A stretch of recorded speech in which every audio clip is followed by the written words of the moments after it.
I am a lonely seagull, wandering the shell-strewn beaches.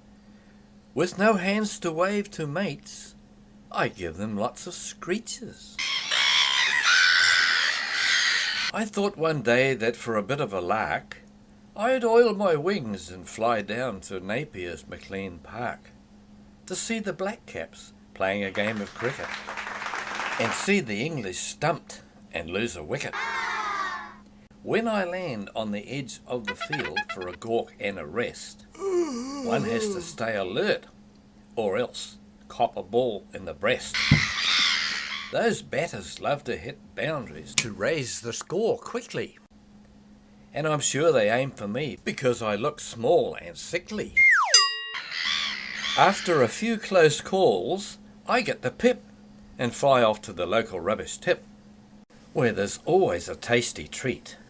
But do watch out where you put your dainty feet.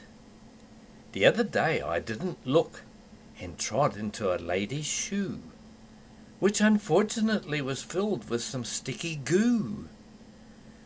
Now a seagull wearing a woman's shoe is not a pretty sight.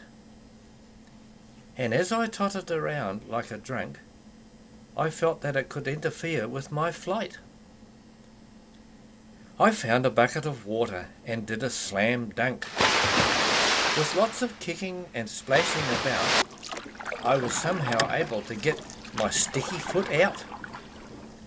This gave me a bit of a scare, so I thought that I'd better be off high, up in the air. A couple of hours flying and it's back to the beaches. Lovely clean air, waves, shell and lots of birds screeching. While wandering along the beach as if nothing mattered, all these conditions were suddenly shattered. Two vicious dogs were thundering our way, barking, snarling with evil intent. So it was time for takeoff to another quiet spot, where lots more fossicking could be pleasantly spent.